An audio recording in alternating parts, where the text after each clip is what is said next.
করবেন কথাতে দেখতে থাকুন। অনেক আমরা বলছিলাম আগামী দিনে জেলে থাকতে হবে, অন্যায় করতে ছাড়বো না।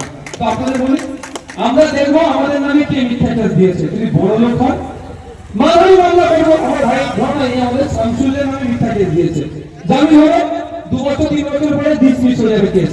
তারপরে শামসুলকে দিয়ে ওর নামে মানহানি মামলা করবো, আমরা মিথ্যা কেস দেবো। আমি একটু বড় করে বলছি, মানহানি মামলা দেবো। দেখবো যে দাদা দিদিদের কথা শুনে এর নামে কে মামলা দিয়েছে, যদি বড় লোক হয় বা গরিব হয়। কি দেখে নেবো, মানহানি মামলা 2 রকম ভাবে হয়। একটা হচ্ছে টাকা পয়সা ডিমান্ড হয়, আর একটা জেলের, একটা সিভিল, একটা ক্রিমিনাল।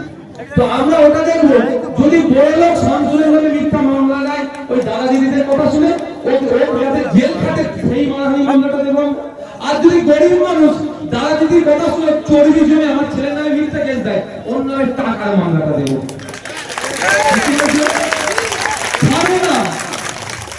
খারাপ কোনো জায়গা নয়, ভারত থেকে অনেক এসছে, বাজারে কেসটা একটু তুলে নেন না, অসুবিধা হচ্ছে। অত সহজ আমার ভাইকে যখন তুমি গুলি করে মেরেছিলে তখন হচ্ছিল না, আমার ভাই নামে মিথ্যা কেস দিয়ে জেল টাকা দেয়, হচ্ছিল না। এখন ভাইজান কেস তুলে দেন, মানহানি মামলা হবে। তাই আপনাদের বলছি, আপনারা কিন্তু কেউ আইন হাতে তুলে দেবেন, এটা অনুরোধ আমার। আইনের মধ্যে কিন্তু কেউ নয়, এটা ভাববে, আইনের মধ্যে কেউ নয়। এখন যদি নির্মল মাঝি সাহেবদের সাথে একটা সেলফি তুলে চালানোর নেতা ভাবে দাদার হাত আমার কাঁধে আছে, পুলিশ কিছু বলছে না, আইন বহির্ভূত কাজ করছি, আগামী দিনে মাথায় রাখবেন শাহজাহান শেখের কাঁধে কিন্তু অভিষেক ব্যানার্জি, মমতা ব্যানার্জি হাত থাকার পরেও জেলের হাত শাহজাহান শেখকে খেতে হচ্ছে।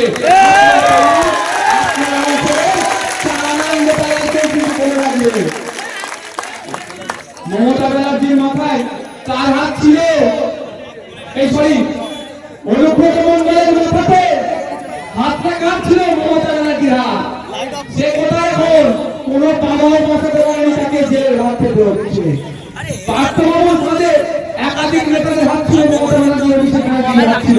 জেলের ভাত খাওয়াটা আপনি পেরেছে, অন্যায় করছে, জেলের ভাত খাচ্ছে। তাই আপনাদের বলবেন, আপনাদের পাড়ার চালানো নেতারা যে অনৈতিক কাজ করে তাদেরকে যদি সতর্ক হয়ে যায়, নাহলে জেলের ভাত আগামী দিনে খেতে হবে, মাথায় রাখবে।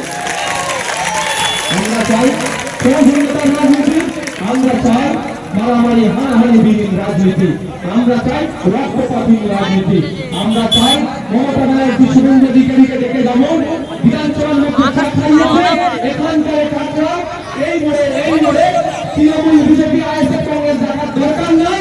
যার যেমন ভালো লাগবে করুন, প্রত্যেকটা নেতারাই চার্জ করে বসে একসাথে টাকা এই সমাজ সকলে ভালো থাকবেন, সুস্থ থাকবেন।